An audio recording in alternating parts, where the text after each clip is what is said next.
동물의 왕국을 보시면은 거기에 나오는 짐승들도 새끼를 낳으면은 어떤 천적들이 달려들든 어떤 위험이 오든 그 자식을 지키기 위해서 정말 희생을 다합니다. 물어뜯기든지 어떻게 하든지 간에 아무리 그 자기 새끼를 잡아먹으려고 해도 그걸 지켜내는 그 어미들이 참 대단하게 느껴집니다. 사람들도 마찬가지지요. 아이를 낳으면은 그 아이에게 필요한 것들을 다 제공하기 위해서 밤늦게까지 나가서 일하고 뛰고 열심히 사는 모습을 보이는 것은 모든 피조물들이 자식을 향한 공통적인 사랑의 모습인 것 같습니다. 그런데 희한하게 동물들이나 새들이나 잠깐씩 기르다가 어느 정도 커지면 다 나가는데 이 세상에 어떤 피조물 중에서도 30년을 부모가 길러줘야 되는 이러한 피조물은 없는 것 같습니다.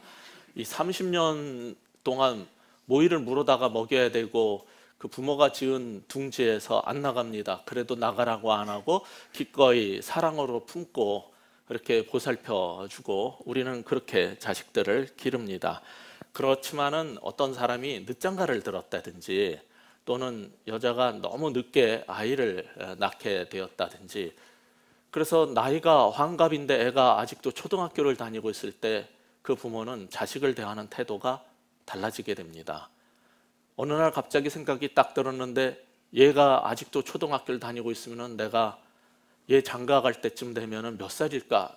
혹시 그 전에 내가 가는 건 아닌가? 이런 생각이 들기 시작하면은 그저 모든 걸 다 베풀어주고 잘해주고만 하는 그 전략에서 벗어나서 이 아이가 혼자서 스스로 이 험한 세상을 살아나가고 이겨낼 수 있게 최선을 다해서 그를 훈련시키려고 할 것입니다. 그래서 자식이 보기에는 조금 세게 보이고 약간 모질게 보이지만은 그 자식이 이 험한 세상을 자립해서 스스로 살아나갈 수 있도록 돕기 위해서 애를 쓰는 겁니다. 가끔 가다가 본인이 생각해도 뒤돌아서면 눈물이 날 정도지만은 이래야지 얘가 이 험한 세상 살아가지 그렇지 않으면 어떻게 사나 이런 생각을 가지고 아마 열심히 훈련을 시키는 것 같습니다. 어떻게 보면은 이 부모가 자식을 기르는 거나 목사와 이 성도들 간의 관계가 크게 다르지 않은 것 같습니다. 어떤 교회들을 보면은 이제 교인들이 목사님한테 맨날 전화하고 찾아와 가지고 말합니다. 목사님 내가 머리가 아파요. 목사님 내가 너무 배가 아파요. 허리가 아파요. 얼른 와서 손을 얹고 안수해 주세요. 목사님 내가 너무 배가 고파요. 얼른 와가지고 우유병 좀 물려주세요. 목사님 빨랑 와가지고 기저귀 좀 갈아주세요. 목사님 애들이 자꾸 때려요. 와서 떼찌해 주세요. 손가락 가시 박혔는데 호해 주세요. 계속 부릅니다. 그것을 목사는 최선을 다해서 섬기지만은 가끔가다 여러분 그래도 여러분이 만난 예수님을 전하고 전도하는 사람이 돼야 됩니다. 그러면은 또 그렇게 결심을 합니다. 그래서 목사님한테 다시 전화해가지고 목사님 빨랑 우리 엄마한테 와서 전도해 주세요. 목사님 빨리 우리 회사 와서 우리 회사원들 전도해 주세요. 이렇게 계속 목사님을 찾습니다. 대개 목사님들은 너무나 착하기 때문에 순수하기 때문에 아무리 바쁘고 힘들어도 끝까지 다 찾아가서 돌봐주고 원하는 거 다 해줍니다. 그리고 나서 밤늦게 12시가 넘어서 쓰러져서 자고 새벽에 일어나서 나오는 일을 반복하게 됩니다. 그럴 때 목사는 굉장히 뿌듯해집니다. 역시 얘네들은 내가 없으면 못 살아. 내가 다 처음부터 끝까지 다 돌봐줘야 돼. 이렇게 자신이 바빠질수록 목사는 자기의 존재 가치를 느끼고 보람을 느끼는 게 목회자들의 삶인 것 같습니다. 그러다 보니까 한국교회가 지금 이런 현상이 된 거예요. 아무리 복음을 전하라고 해도 스스로 전할 수가 없고 목사님이 병들거나 목사님이 돌아가시게 되거나 무슨 부재 사건이 생기면은 제대로 된 목사를 어떤 사람을 세워야 될지 그리고 새로운 목사한테 적응을 못하고 계속 한국교회는 힘들게 방황을 합니다. 오늘 우리가 읽었던 사도행전에는 이런 한국교회 모습하고 좀 다른 형태의 교회가 나옵니다. 그것이 어떤 모습이었는지 여러분 기억나십니까? 읽었지만 기억이 잘 안 나고 또 과연 그런 얘기가 써 있나? 이런 생각이 든다면 한 절씩 읽으면서 우리 같이 찾아봤으면 좋겠습니다. 먼저 19절 다시 한번 읽어보겠습니다. 시작. 그때 스데반의 일로 일어난 환란으로 말미암아 흩어진 자들이 베니게와 구브로와 안디옥까지 이르러 유대인에게만 말씀을 전하는데, 환란과 핍박이 일어나면요 우리는 힘들어요. 게다가 가족들이 뿔뿔이 흩어지게 되면은 자신이 고아와 같이 버려졌다는 그러한 생각이 들고 험한 세상에서 내가 어떻게 살아야 될지, 금방이라도 죽을 것만 같은 좌절감이, 두려움이 몰려올 겁니다. 그런데 생명이라는 게 그렇게 약해 보이지만은 이 험한 세상과 풍파가 딱 몰아닥치면은 어떻게 그렇게 질기고 강인한지 알 수가 없습니다. 1940년대 말에 중국의 많은 사람들이 오랫동안 선교를 해가지고 중국의 교회가 세워졌고 거기에 기독교인들이 거의 70만 명에 달했어요. 그런데 50년에 딱 들어서면서 중국 정부가 모든 기독교를 문화혁명을 하면서 다 폐쇄시키고 교회를 문 닫게 하고 기독교 지도자들을 잡아가기 시작했습니다. 엄청난 핍박이 벌어졌을 때 중국 교회는 이제 망했다, 다들 그렇게 생각을 했어요. 그런데 1980년대 후반에 중국 정부에서 발표한 정부에 등록된 공식적인 삼자교회라는 그 교회에 크리스찬이 500만이 넘게 됐어요. 어떻게 짧은 기간에 30년 남짓한 기간에 엄청난 거의 10배 가까운 숫자로 늘 수가 있을까요? 지금 중국 교회는 여전히 국가를 위한 삼자교회 외에는 다 핍박을 당하고 억압을 당하고 있지만은 소위 지하교회 혹은 가정교회에 등록된 교인이 적게 잡는 사람이 5천만 명, 많게 잡는 사람이 1억 3천 명을 잡습니다. 핍박을 가했어요. 교회를 다 없애버렸어요. 그리고 지도자들을 다 잡아갔어요. 그런데 어떻게 70만 명에서 1억을 상회하는 숫자까지 볼 정도로 기독교인이 늘었을까요? 환난과 핍박은 교회를 망하게 하는 길처럼 보이지만은 또 다른 환경 속에 적응하면서 오히려 더 뜨겁게 이 생명력을 펼치는 그런 기회가 되기도 합니다. 하나님은 그런 방법으로 우리가 상상할 수 없고 예상하지 못한 방식으로 자신의 나라를 확장해 가시고 하나님의 백성들을 세워가고 계십니다. 우리가 봤던 이 사도행전 교회도 마찬가지예요. 사도행전에 교회가 생긴 이래 똑같은 이러한 핍박이 일어났었지만은 특히 8장 1절 4절을 보면은 그래서 박해로 인해서 예루살렘에 있던 교회 교인들이 유다와 사마리아 지역으로 다 떠나가게 됐어요. 흩어졌어요. 그런데 그 일로 말미암아 헬라계 기독교인들이 사마리아를 넘어서 이방 땅 페니키아와 키프로스 안디옥까지 가서 복음을 전하게 됐다는 얘기가 오늘 본문 얘기입니다. 여기서 나오는 베니게라는 지역은 우리가 세계사에서 배울 때는 페니키아라고 했던 그 지역입니다. 이스라엘 북쪽에 가면 두로와 시돈이 있는데 그곳을 지금은 시리아라고 부릅니다. 그 당시에는 이 시리아 땅은 로마의 식민지였고 시리아 남쪽 지역을 구약에서는 가나안 땅이라고 우리가 부르는 곳입니다. 거기까지 가서 복음을 전한 거예요. 이 베니게와 함께 키프로스 얘기가 나오는데 이 키프로스는 소아시아 그 지중해 연안 내 동과 서로 길게 뻗어 있는 섬이지요. 우리가 이제 보게 될 바나바의 고향이 거기고 그곳은 로마 제국의 원로원과 집정관이 살고 있던 그 수도 바포스, 한글 성경에는 바보라고 돼 있어요. 왜 그렇게 번역했는지 모르겠는데 바포스라는 도시를 왜 바보라고 번역을 했는지 모르겠지만 이 라틴어 방식을 아마 번역하고 이렇게 계속 한자어로 표기하다 보니까 이렇게 된 것 같습니다. 그 지역이 이제 이 성경에 나오는 키프로스라는 지역이에요. 그리고 안디옥이라는 것은 시리아, 아까 얘기했던 두로 시돈이 있었던 시리아의 가장 북쪽에 있는 시리아의 수도 같은 도시였는데 그 당시에 로마 제국의 3대 도시에 해당했어요. 당연히 로마가 제일 컸고 그 다음에 알렉산드리아가 컸고 그 다음에 이 안디옥이 컸어요. 그러니까 엄청난 이 도서관이 있었고 대중 목욕탕, 뭐 체육관, 극장 시설 이런 것들이 잘 갖춰져 있어가지고 수사 또 의학, 철학 이런 게 발전됐었고 너무 대도시이기 때문에 유대인들이 많이 이주해서 거기에 유대인 군락촌이, 굉장히 큰 촌이 거기에 형성이 돼 있었던 곳입니다. 이런 곳에 이제 복음을 전하게 됐다는 얘기예요. 그런데 19절 본문을 보면은 이 유태인 기독교인들은 예루살렘에서 핍박을 받고 여기까지 흩어져서 이주를 해가는데, 거기 가서도 복음을, 내가 만난 예수님을 전하긴 전했는데 누구한테만 전했냐면 똑같은 유태인들한테만 전했어요. 이방인들한테는 복음을 전하지 않았어요. 왜냐하면 지난주에 우리가 본 것처럼 유태인들에게는 굉장히 강력한 이 선택의 교리, 그리고 선민의식이 있었어요. 이방인들에게 이 복음을 전한다는 건 뭐냐면 하나님의 백성이 돼서 우리가 가족이 된다는 얘기인데, 그들은 이방인들이 같은 식구가 되고 밥 먹고 한 집에서 사는 게 너무 싫었어요.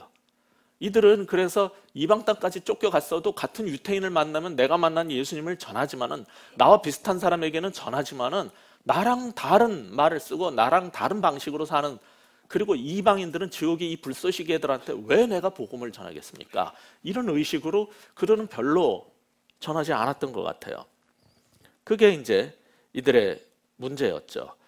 그런 중에 이상한 일이 벌어지기 시작했는데 그게 20절 사건입니다. 20절 같이 읽죠. 그 중에 구브로와 구레네 몇 사람이 안디옥에 이르러 헬라인에게도 말하여 주 예수를 전파하니, 예루살렘에서 온 이 사람들 가운데 헬라계 유대인들은 이 히브리 말이나 아람어 외에도 그리스어나 로마 말을 할 수 있단 말이에요.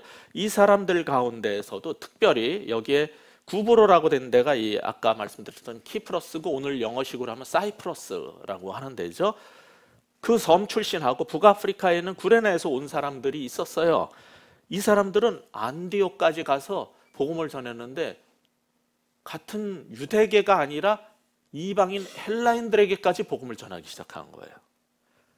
사실 우리가 지난주에 뭘 봤냐면은 성령의 명령에 순종해가지고 고넬료는 사도 베드로를 모셔서 하나님 나라의 복음을 듣고 구원받았기 때문에 우리는 사도 베드로가 이방 선교의 공식적인 1호다라고 우리는 공인을 합니다.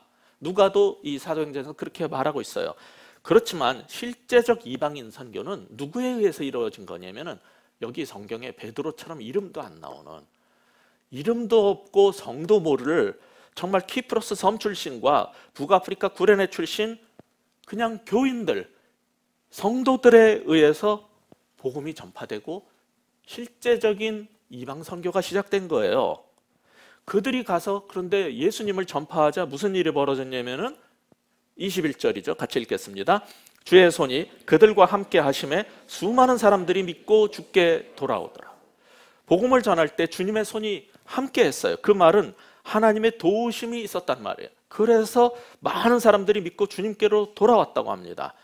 여기서 구원받는 믿음을 갖는다는 것은 전적으로 주의 손의 도우심에 의한 것이지 우리 인간의 어떤 전파와 선교와 어떤 가르침에 의해서 일어나는 게 아니라는 걸 알 수 있어요.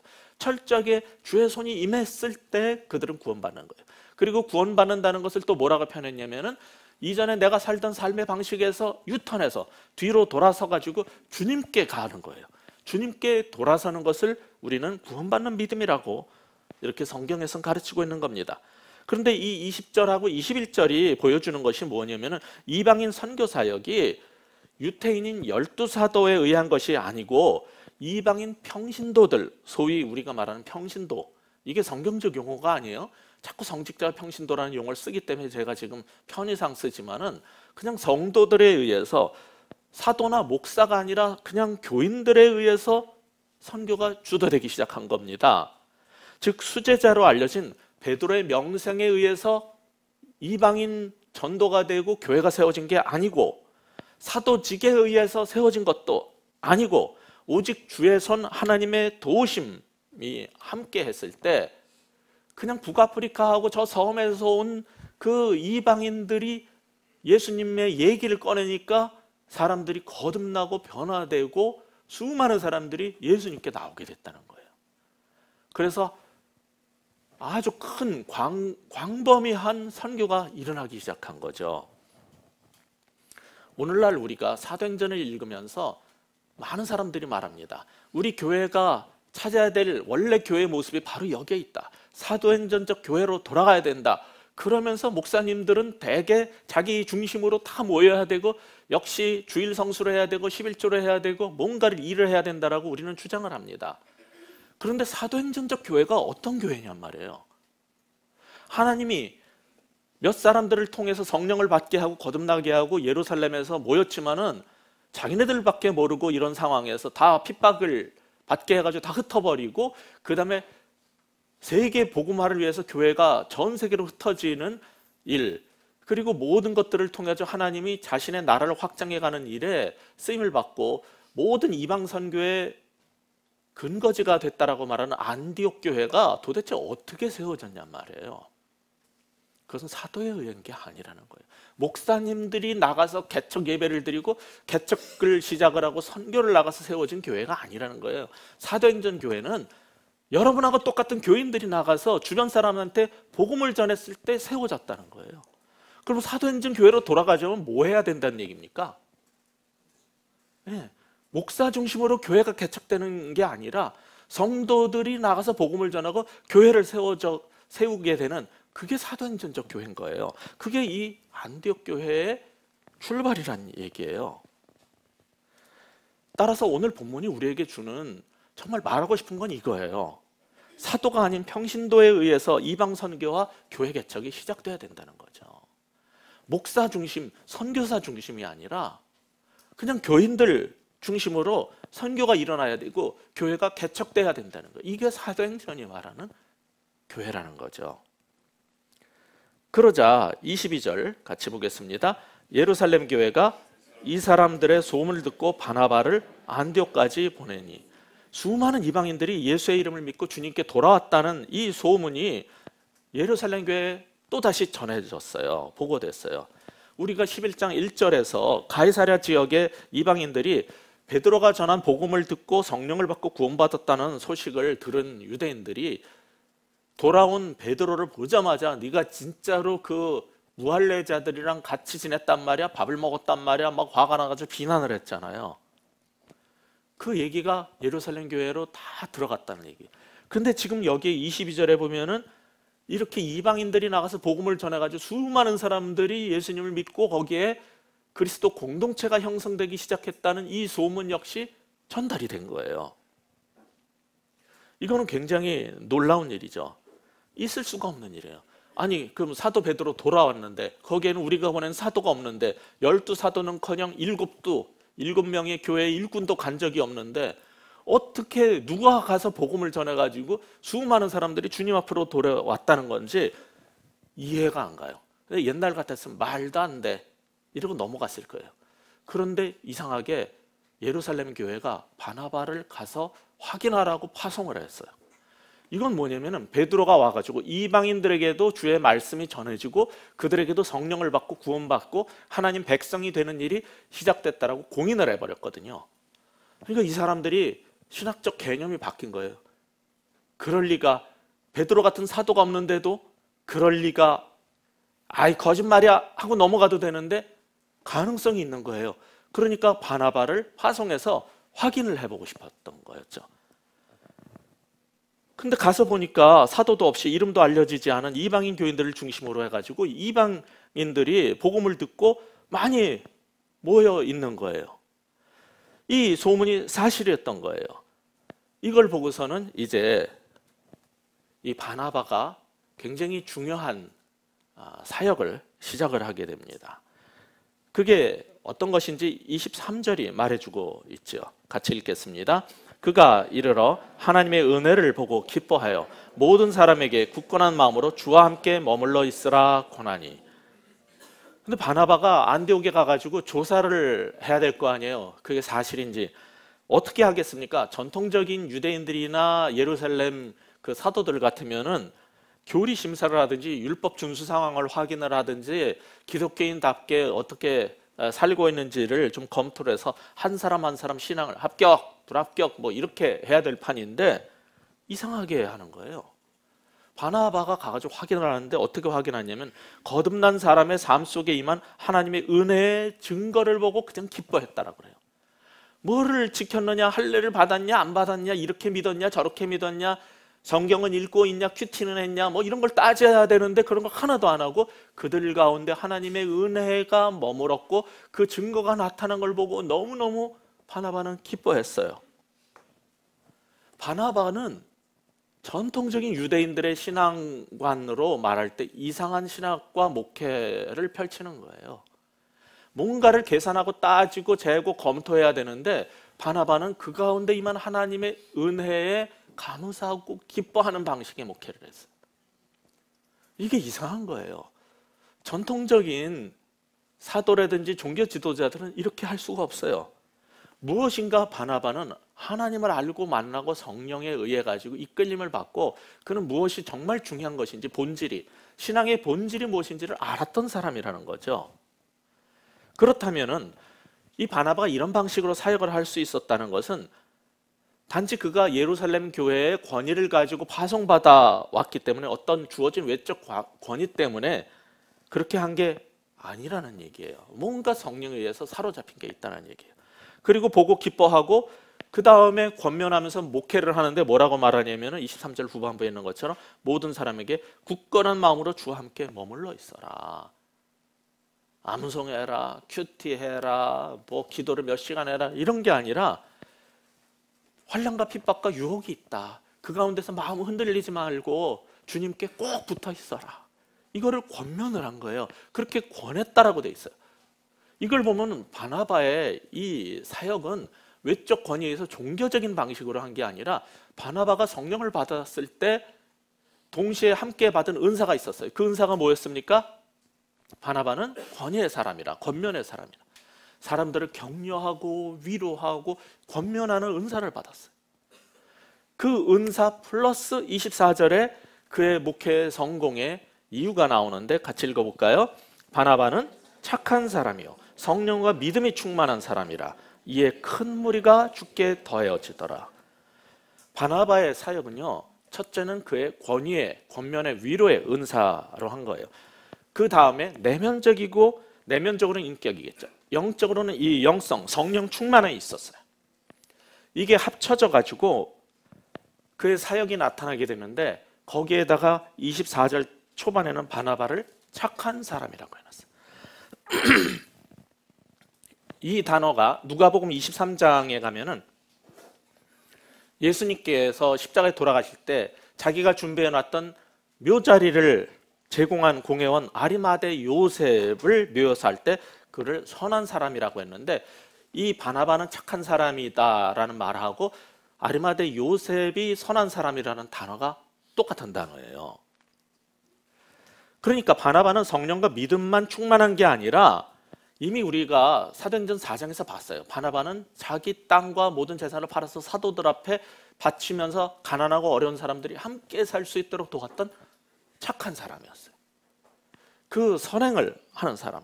그래서 사도행전 6장에서도 스데반을 믿음과 성령이 충만하고 은혜와 권능이 충만하다는 이런 표현을 쓰지만 항상 그 이후에 이제 도르가라든지 어떤 사람들 얘기를 할 때 계속해가지고 착하고 선을 행하고 의를 행하고 이 선한 사람, 착한 사람 얘기가 계속 나오는 거예요. 하나님이 볼 때 중요하게 여기는 게 있어요. 끊임없이 믿음, 그리고 성령 충만, 그리고 동시에 착한 사람, 선을 행하고 이웃과 함께 삶을 나누는 사람.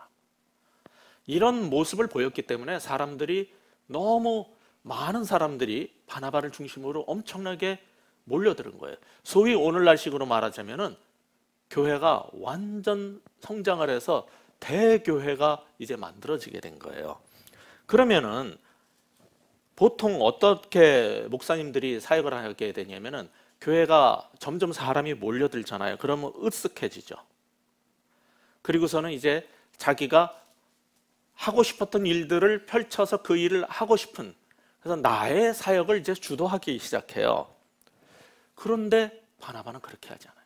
우선 바나바가 보여줬던 이 사역의 방식을 통해서 우리가 알아야 될 게 있는데, 교회의 성장이라든지 신앙의 성장이라는 건 꼭 사도에 의해서 이루어지지 않는다는 걸 먼저 짚고 넘어가고 싶어요. 목사님에 의해서 교회가 성장하는 것이 현대에 주로 벌어지는 일이지만은 그것은 교회가 모든 교인들이 만인 제사장으로 살게 만들지 않고 종교화시키기 때문에 역량 있는 유명 목사 중심으로 모이는 거예요. 그런데 성경에 보면은 바나바를 통해서 수많은 사람이 몰려들고 대교회가 교회 성장이 이루어졌는데 바나바는 사도가 아니란 말이에요. 그러면 이 사도행전이 말하는 초대교회의 모습이 뭡니까? 우리가 초대교회로 돌아가야 된다고 그러는데 초대교회는 사도가 아니라 성도들에 의해서 선교가 일어나고 개척되는 그런 모습을 보인다고 그랬죠. 그런 교회라고 그랬죠. 두 번째는 사도가 아닌 바나바 같은 그냥 평범한 일꾼에 의해서 교회가 성장해 간다는 걸 보여주고 있는 거예요. 이게 사도행전이 우리에게 가르쳐주는 굉장히 중요한 교훈이에요. 유명 목사님이 없으면 교회가 자라지 못하고 유명한 목사님을 중심으로 다 이렇게 벌떼같이 몰려드는 교회는 더 유명한 사람이 나타나면 또 다 그걸로 갈 거예요. 그래서 그런 교회는 생명이 없어요.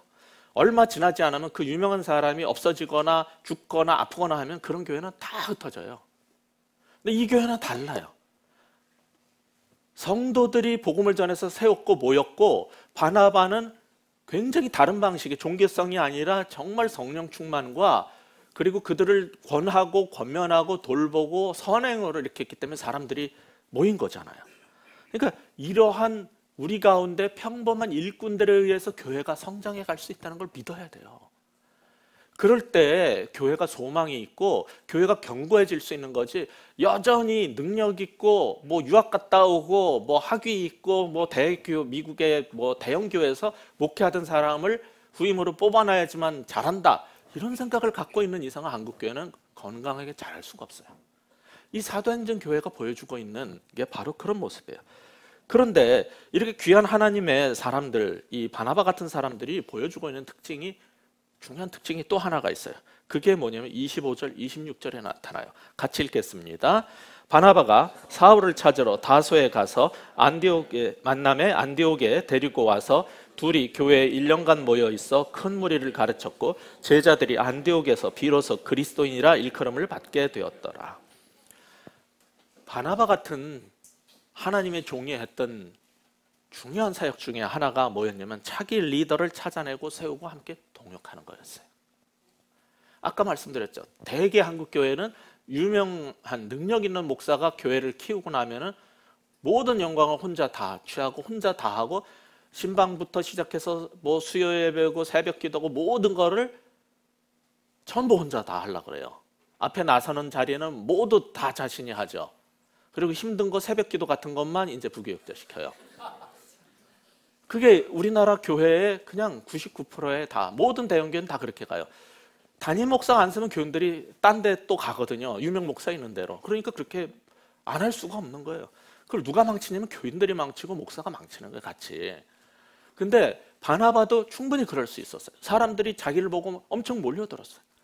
그런데 이상한 방식을 쓰는데 이 바나바는 이렇게 교회가 계속 커가는데 나 혼자 이 교회를 이렇게 끌어가는 것이 옳은가를 고민했던 것 같아요. 그래서 그는 다른 방식의 성령의 충만함을 받은 사람이기 때문에 하나님의 인도하심에 따라서 이전에 보지 못하던 새로운 방식의 목회를 펼치려고 하는데, 그게 뭐냐면은 나는 이들을 권면하고 위로하고 세울 수 있다 이거예요. 그런데 이들이 건강하게 자라가고 교회가 건강하고 든든한 교회가 되려면은 나의 힘만으로 안 된다는 걸 깨달았어요. 그러면 어떻게 해야 되냐면은 나의 부족을 채워줄 수 있는 일꾼이 있어야 되는데, 어떤 일꾼이 필요하냐면은 이 이방 사회에서 복음을 전하고 믿지 않는 사람들과 갈등 속에서 이것을 복음의 진리를 변증을 해야 됐어요. 그런데 가만히 생각해 보니까 옛날에 내가 소개해줬던, 예루살렘의 사도들한테 소개해줬던 사람이 있었는데, 이 사람이 사울이라는 청년이 있었단 말이에요. 근데 이 사울이 예수님을 만나고 다들 안 믿었는데 내가 그를 천거를 해가지고 이렇게 믿게 했더니 드디어 날개를 다른 거죠. 그래가지고 예루살렘에서 복음을 전하는데 좌충우돌하면서 막 다니면서 복음을 전해가지고 사람들이랑 충돌이 벌어져가지고 대판 싸워가지고 나중에 죽이려고 들었어요. 왜냐면 바울은 양보하지 않고 진리를 있는 대로, 그리고 철저하게 변증식으로 철저하게 변증을 해야 됐기 때문에 사람이 일단 논리에 치면요 화가 나요. 논리에 치면은 굴복을 하지 않습니다. 죄인들은 절대로. 그러니까 이게 교회가 은혜에 의해서 가는 거예요. 이게 아무리 신학적으로 뛰어나가지고 설득을 잘해도 사람들은 자기가 여태까지 확신 가졌던 신앙이랑 다르면요 화를 내요. 우리 가운데서도 제가 얘기하는 복음과 내가 살았던 신앙 방식이 다르잖아요. 그럼 어떤 사람은 화가 나요. 그래가지고 삐쳐요. 이제 쳐다보지도 않아요. 또 자기를 두둔해 줄 수 있는 사람을 찾겠죠. 근데 사울한테는 그런 충돌이 있었기 때문에 죽이려고 들어가지고 형제들이 그를 가이사랴로 데려갔다 다소로 보내고 막 이렇게 피신을 시켜놨어요. 근데 그 친구가 떠오른 것 같아요. 왜냐하면 사울이야말로 와서 복음을 정확하게 변증을 하고 우리 교인들이 나는 은혜로 그들을 잘 권면하고 주님께 붙어 있어라 하는 목회를 하지만은 잘 권하지만은 사울이 온다면은 그가 말씀으로 그들을 제대로 세워줄 거라는 확신이 있었을 거예요. 그래가지고 다소까지 가서 사울을 찾아온 거예요. 아, 이거 보통 사람이 하기 힘든 일입니다. 왜냐하면은 그 친구는 옛날에 너무 뜨거워가지고 말썽 펴가지고 한번 큰 일을 일으켰던 사람이에요. 그럼 그런 사람 누가 쓰려고 그래요? 안 쓰지. 근데 바나바가 이 리더십이 대단한 거는 사람은 한번 다 누구나 실수한다는 것을 알고 또 자기 은사가 있잖아요. 권면의 은사가 있잖아요. 위로의 은사가. 그 은사를 가진 사람은 그를 품을 수 있는 거예요. 그리고 그 사람이라면 그가 가진 은사로 우리 교회를 견고하게 세워줄 수 있다는 확신을 갖게 됐을 거예요. 그러니까 다소까지 친히 찾아가가지고 삼고초려를 했는지 어쨌는지 그를 데리고 왔어요. 그 다음에 둘이서 교회에서 1년간 가르친 거예요. 그 결과가 뭡니까? 제자들이라는 말이 나오잖아요. 26절에. 원래 제자라는 말이 뭐냐면 그리스도를 따르는 사람이라는 뜻이에요. 성경에서 말하는 제일 중요한 성도라는 말과 함께 중요한 단어가 그리스도의 제자라는 말이에요. 그런데 그리스도의 제자는 그리스도를 추종하고 그리스도가 주장한 바를 그 진리를 따르는 굉장히 어떻게 보면 추상적인 개념을 가진 그런 표현인데 이 제자들이 그리스도의 제자들이 뭐라고 불리게 됐다고요? 그리스도인 크리스찬이라는 말을 듣게 됐다는 거예요. 이전에 그들은 분명히 예수님을 만났고 그리스도를 따르고 복음의 진리를 따라 살던 사람이에요. 근데 사울을 데리고 와가지고 둘이서 함께 말씀으로 동역을 했어요. 바나바가. 그들을 말씀으로 제대로 훈련을 시키고 오늘날 말하자면 제자 훈련이라는 게 제자들을 대상으로 제자 훈련을 했더니 뭐가 됐다? 크리스찬이 됐다. 그러면 크리스찬이 세요? 제자가 세요? 오늘날 이상한 소리들을 하는데 자꾸 제자라는 말 이퀄 크리스찬 성도 같은 말이에요. 성경에서. 기독교인이 됐다가 훈련을 받으면 제자가 되는 게 아니거든요. 원래 기독교인이 제자고 제자나 기독교인이나 다 그리스도를 따른다는 말이에요. 그런데 그 기독교인이란 말이 어디서 온 거냐면 성도, 제자라는 말이 여기서 처음 변화가 돼가지고 제대로 말씀으로 1년을 가르쳤더니 크리스천, 기독교인이라고 불리게 됐다는 거예요. 이 크리스티아노스라는 이 단어는 그리스도에게 속한 사람이란, 그리스도의 사람이라는 뜻이에요. 그 전에는 복음의 진리를 믿고 따랐는지 모르겠는데 이방 사람들이 딱 봤을 때 저거는 완전히 종자가 다른 사람이다. 삶이 달라졌거든요. 사울이 와가지고 바나바가 같이 1년을 가르쳤더니 훈련을 시켰더니 삶이 달라진 거예요. 저건 완전히 작은 그리스도야. 저건 그리스도에게 속한 사람이야. 저거는 그냥 그리스도의 사람들이야. 이렇게 별명을 부를 정도가 됐어요. 사실 기독교인이라는 말은 우리가 스스로 만들어낸 용어가 아니죠. 그럼 누가 만든 용어예요? 믿지 않는 사람들이 저 예수쟁이라는 뜻이에요. 이게 저 그리스도의 사람들. 왜 장로교인이라는 말을 쓰는지 아세요? 장로교인들이 한 번도 스스로 우리는 장로교도다라는 말을 한 적이 없어요. 우리가 프레스비테리안이다 이런 말 쓴 적이 없어요. 저거 맨날 장로 찾고 장로제도 찾는 사람들. 침례교가 왜 침례교도냐면은 남들은 다 세례 주는데 침례 물속에 잠기는 침례가 성경적이라고 하도 주장을 하니까 저 바프티스트들 이렇게 부른 거예요. 이거 다 별명들입니다. 예. 마찬가지로 그리스도의 하나님의 예수의 제자들이 성도들이 이제 그리스도의 사람이라는 별명으로 불리게 되기 시작한 거예요. 이 일이 어떻게 벌어졌다고요? 바나바와 사울의 동역에 의한 말씀 사역에 의해서 이루어진 일이에요. 오늘 이 사도행전 교회가 우리에게 말하고자 하는 마지막 교훈이 뭐냐면 팀 사역에 의한 말씀 사역만이 교회를 든든히 세울 수 있고 그리스도인들이 세워지게 된다는 거죠. 교회가 언제 제대로 서게 돼요? 함께 동역하는 팀 사역으로 말씀 훈련을 시킬 때, 그때 교회는 든든해지고 사람들은 그리스도를 닮게 되는 거예요. 1년을 그렇게 했는데 사실 바울은요, 나중에 보면 알겠지만 잠깐씩 복음 전하고 교회 세워지면 또 전도하러 나갑니다. 이렇게 1년씩 있은 적이 이게 처음이니까 있었던 거고, 한 번도 그런 적이 없다가 두란노 가가지고 그 다음에 또 한 번 하고, 그 외에는 이렇게 오래 있은 적이 별로 없어요. 몇 번 없어요. 그런데도 특별히 이제 심혈을 기울여가지고 바나바가 사울과 함께 말씀으로 안디옥 교회를 든든히 세웠기 때문에 전 세계 선교의 본거지가 돼버린 거예요. 이 교회가 굉장히 든든한 교회로 세워지게 됐는데, 말씀으로 훈련을 시켜놨더니 놀라운 일이 벌어지기 시작했어요. 그게 27절부터 30절입니다. 같이 읽겠습니다. 그때 선지자들이 예루살렘에서 안디옥에 이르니 그 중에 아가보라 하는 한 사람이 일어나 성령으로 말하되 천하에 큰 흉년이 들리라 하더니 글라우디오 때 그렇게 되니라. 제자들이 각각 그 힘대로 유대에 사는 형제들에게 부조를 보내기로 작정하고 이를 실행하여 바나바와 사울의 손으로 장로들에게 보내니라. 예루살렘 교회에서 선지자들이 안디옥에 왔어요.